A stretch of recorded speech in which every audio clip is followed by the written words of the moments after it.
Doom, gloom and depression. Here, In a blow for the government, the economy has had a much larger slump than expected, with the Finance Minister blaming it in part on Donald Trump's trade tariffs. Our country needs to do better for people. That's from the Salvation Army, which in its latest State of the Nation report says New Zealand is backsliding. It's found families across the country are struggling. A Lower Hutt worker who's been sleeping in his car at the Petone foreshore for 5 months says it's taking its toll on his health. The rising cost of living and the return of inflation is hitting Kiwis hard.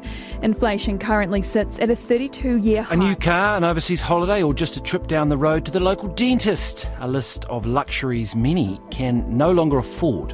Here we are at this incredible time in history, and it looks like everything is going to hell in a handbasket. It seems that more and more in today's society, and just societies in the world today, people are more depressed, more anxious, more suicidal than ever before. It feels like we're escalating constantly, right? I mean, that these conflicts that earlier used to be contained have now spiraled and spilled over. We survived till 25, but the promised recovery has been slow in coming. We're just not recovering as we expected. The recession of last year was harsh, it was deep, it was painful for many businesses. And a lot of those businesses were coming into this year saying, well, you know what, we're going to rebound. Well, now we're most of our way through 2025 and we have not seen the rebound. And late last week, New Zealand's economy is back in contraction. Probably felt like it. Well, it felt like it because it was. Latest data just up from Stats NZ shows GDP fell 0.9% in the 3 months to June. But you know all this, and you probably don't want to hear more of it. I'm Alexia Russell, and today on The Detail, not a list of what's going wrong, but a conversation with a workplace performance expert on how the country could help lift itself up. We'll also talk about how clever use of AI could be one of the tools we employ to lift our flagging productivity, but how using it badly will backfire. Craig Steele is the Chief Executive of Vantaset, a company that goes into organisations to unlock their potential. A lot of his message is about leadership and having the right structures in place to get workers engaged in what they're doing and ultimately more productive. To us, this is the thing that New Zealand's really suffering from. And it's not only New Zealand. There's a global phenomenon going on here around productivity. But New Zealand's wrestled with this for a long time. And in many instances, what I think we've done is we've kind of exhausted a lot of the conventional models and methodologies. And we're now up against a more competitive market. And we haven't necessarily realised any really significant breakthroughs in the way that we as a nation actually think about productivity in the way that we endeavour to drive it. So I think, it's really biting at the moment, and a lot of companies are suffering, but they don't necessarily have clear views as to how they can start to correct. So what do you mean we've exhausted the old models? Do you mean we've done everything we can do to improve productivity and it still hasn't worked? I think what we have done is largely try to pull the same levers, and as a consequence of that, we're now working into ever finer margins. So the rise of AI is really exciting in the sense that that's going to give us much more leverage, a much greater opportunity to drive change, and so will automation, the technological piece or advancement in general. But where I think there is a lot of pressure is in the actual leadership of the organisation or our organisations and what the aspiration is to be able to drive greater change. So for a lot of companies, if they're not seeing bottom line growth, it becomes very hard to justify greater investment. And so it's almost like we're waiting for the growth to come in before we have the confidence to invest, rather than saying, look, let's invest in the things that we know we can directly influence that will translate into an improvement in our productivity. But what if you don't care if you're more productive? What if you just see yourself as a foot soldier living from paycheck to paycheck, hoping you won't be on the chopping block when it comes to the next retrenchment? Yeah, it's an interesting one, Alexia. Look, I think we have to be really clear and understand that every human being wants their life to be better. But in so many instances, their experience in a working environment says that that's not the answer. In other words, you're not going to have those rich, meaningful, challenging experiences at work. It's just hard yak, and you do your 8 hours or whatever it might be, and you get a salary or a wage at the end of it, and you hope that that's going to go far enough in keeping the roof over your head. But if we could get organisations into a mode where they said it is through our people and as a result of our people that we can win, then suddenly the organisation has a lever.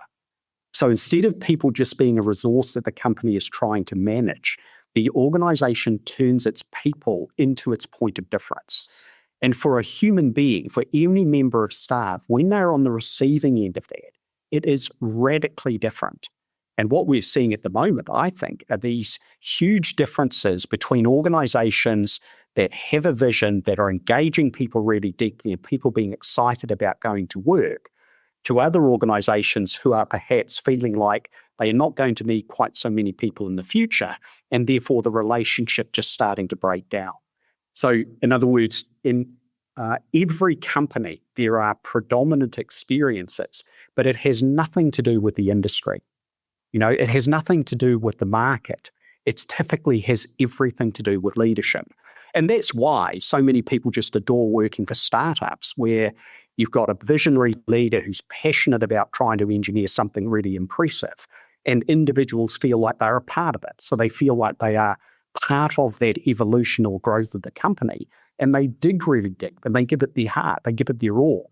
But for most companies, that's not happening. What we can see are most companies just trying to manage the workflows, manage revenues, manage customers, manage staff, and it all just feels like it is really tough and almost thankless. 1, 2, 3, 4, teachers walking out the door. 5, 6, 7, 8, we just want to educate. Teachers are on strike today because the government are not coming to the table, and it's frustrating. We want to be in the classroom with our students. It's not about the money today. It's actually about the conditions for the kaiakoa and the akonga in our classroom. At 9 o'clock this morning, nearly 40,000 healthcare workers went on strike. Ultimately, we do this for our patients at the end of the day, but we're also people too.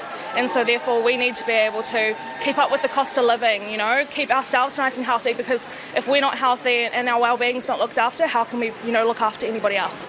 I don't think it's pleasant at all for executive teams in a lot of these really large-scale organisations where they know that they're going to have to make cutbacks.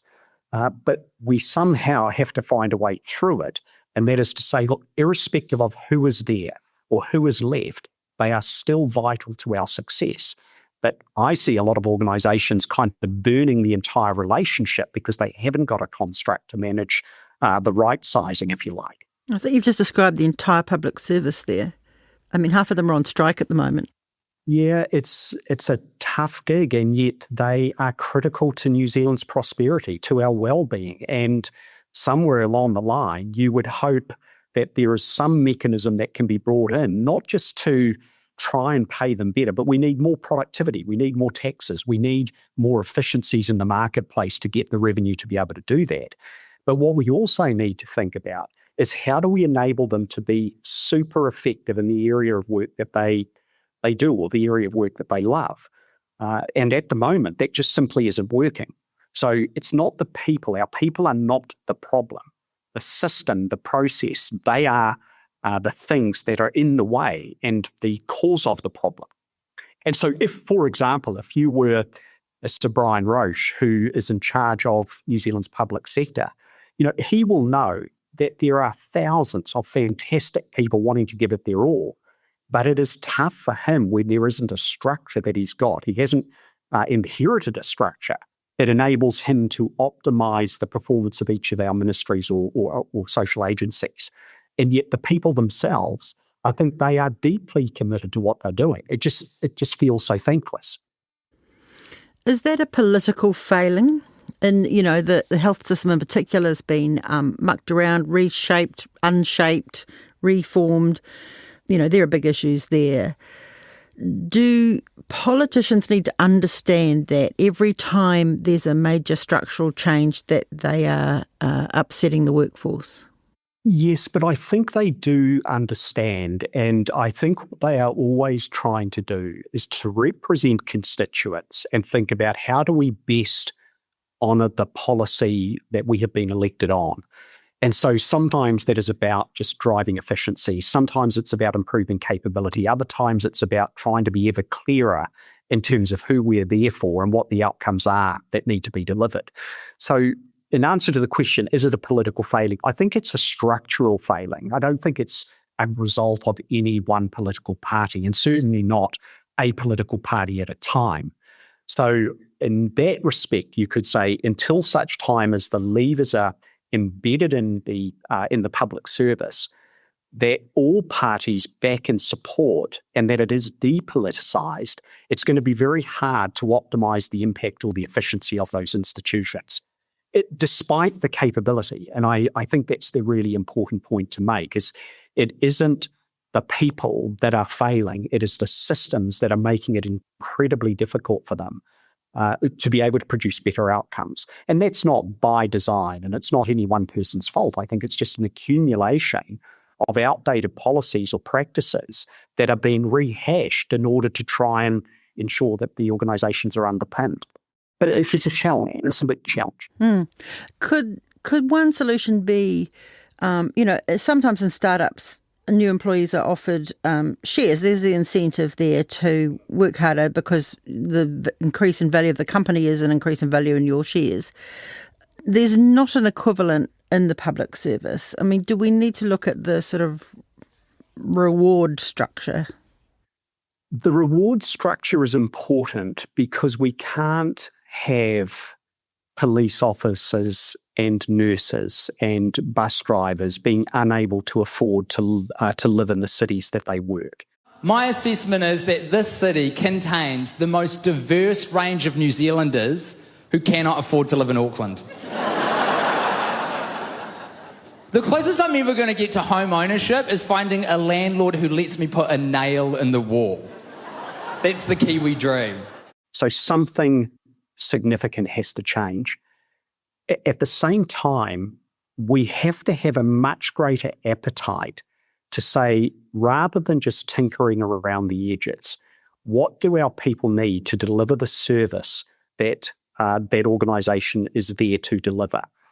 And I think there are a lot of very good things going on, but the big fundamental things are often never touched. And so therefore people come into these environments generally wanting to give it their all and just finding that it's almost impossible to deliver the outcomes that we're after. And so somewhere along the line, there needs to be a complete rethink around what is the purpose of this agency? What do we need to do? How do we need to configure it? What systems do we need to deploy that ensure our people are successful so that ultimately they can deliver the service really efficiently and effectively, but at the same time, it's not gobbling up so much revenue that the country just simply can't afford to fund it. And, if you look at the public service in that regard, what you could say is they are absolutely reliant upon the success of the private sector. So our public sector needs the private sector to be effective, to be profitable, so the taxes can come in and therefore support those agencies. But without deeper re-engineering and a much greater sort of aspiration coming through, then they're having to try and do more with less. And we've got a growing population and we've got an aging population. So the demand on services is always going to go up, but we don't necessarily get or see better value for the dollar that's being spent. So in practical terms, what are the big fundamental things that are being ignored? I'm not sure if being ignored is right, but what I do believe is that if you look at it and let's just take the public service. If we take the public service, every agency, every ministry has to reinvent the wheel for itself because there is no greater system or greater framework that supports or underpins the entire public service. So what that means is every service has to have all of the centralised models, methodologies, capabilities, services, or whatever it might be. And in a country of the size of New Zealand, that becomes incredibly inefficient. Now, that doesn't mean to say that the people doing those things aren't adding value, but the cost to the nation just becomes almost unaffordable. So if you were to think through, say, the lens that Sir Brian Roche is probably looking at, I am sure he will be sitting there saying, Is there a better way that we can institute a mechanism that unlocks the true potential of every agency? So it's not only good for the ratepayer or the taxpayer, and it's not only good for the recipient of the service, but it is good for our people in terms of enabling them to do the stuff that they really love. I've had the privilege of working with a number of agencies, and they are fantastic people. They're full of great people who are giving it their all, but it's almost like they are up against the system. So despite their potential, despite their aspirational capability, it's made infinitely harder than it needs to. So that you're saying that's a structural issue that exists within the current public service? Yes, correct. And I think most people who work in there know that. Craig says if the country doesn't get its structures and leadership right, tools that are being seen as the saviours of productivity, such as artificial intelligence, could end up making things worse. I feel hugely excited about the arrival of AI and what it can do for any organisation, what it can do for the nation. I think we have to be really clear around saying where is the value, where does it come from, and how do organisations harness it? And at the moment, what I think a lot of the discussion is centred on is, can we bring AI in order to get rid of people? Rather than saying, can we leverage AI in order to enable our people to add greater value? And so it's never going to be a right, wrong, or a just black and white conversation. There will always be organisations that invariably over time, as technology comes in, they will need fewer people.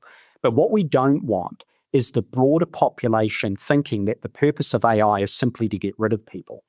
And the reason for that is because we don't want to turn our backs on AI. The rest of the world is going to do it anyway. What we have to do as a nation is think about how do we leverage it so that we can create ever greater efficiencies in every business across the country. So there's this big thing that we very rarely ever talk about, and that is this idea of saying every company in the country matters. If we can enable every company in the country to be ever more efficient, they become more productive, they become more profitable, they pay greater taxes, they can afford to pay people better wages. So what we should be thinking about is, can we, as a nation, try to enable our companies, every company out there, to use the likes of AI and automation in order to deliver greater value for less cost?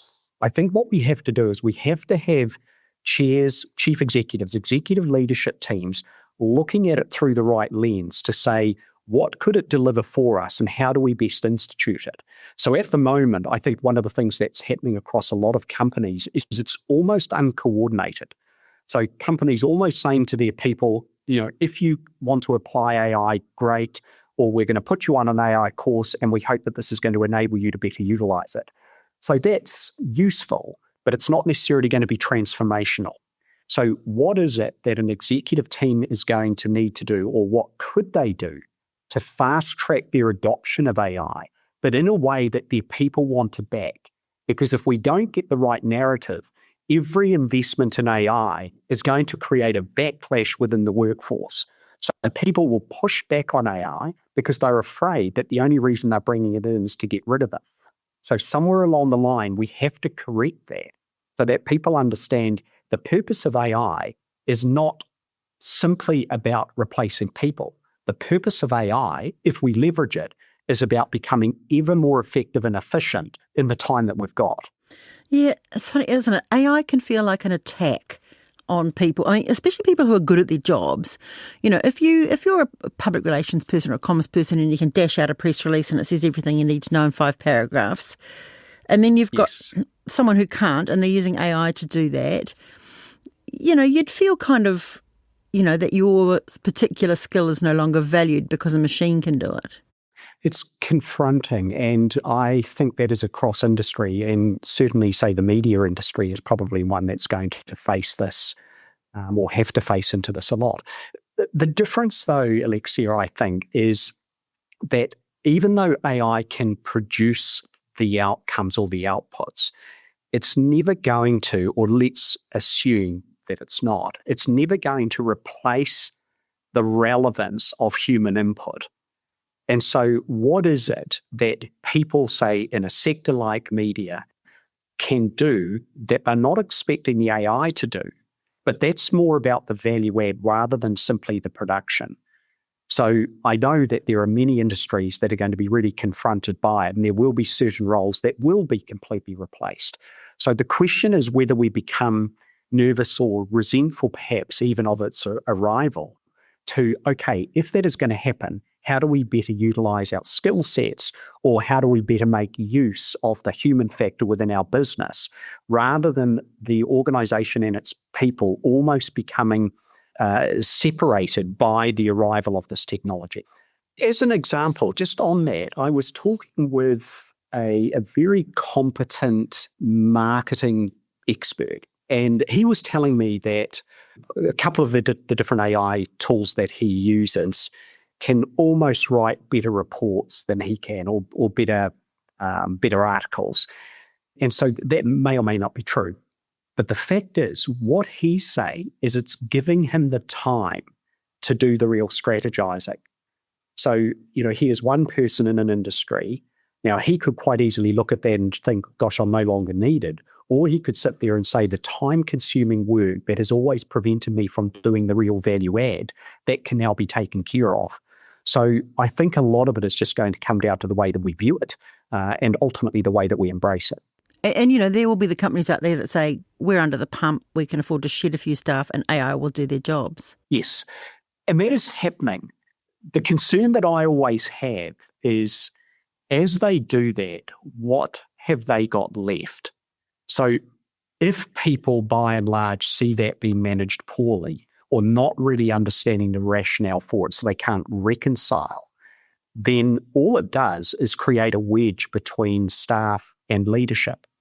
Tough for those experiencing it, though. I certainly understand that. Yeah. This is a real inflection point for New Zealand. I mean, it is globally. And what is it that we as a nation do? What is it that we can do? We've got really wonderful product. We produce some of the best produce in the world, and equally some of the best technologies. So how does the nation get a new stake in the ground around its future that every person can be part of? So, it's just looking at it and saying, you as a business, you matter. The way that you work matters. Your importance to the country is greater than you'll ever know. But how do we get everyone into a mode where they can start to think like that, so there is much greater aspiration, rather than us sitting here feeling terrified about the future, but not necessarily knowing how to navigate our way through it. That's it for today, although I thought I'd let you know that this podcast was enhanced by AI. It was used by our chief operator, Jeremy Ansell, to improve the audio quality of Craig's Zoom call. The Detail is a newsroom production supported by RNZ and New Zealand On Air. This episode was engineered by Mark Chesterman and produced by Gwen McClure, and thanks to Craig Steele from Vanderset. I'm Alexia Russell. Ka kite anō.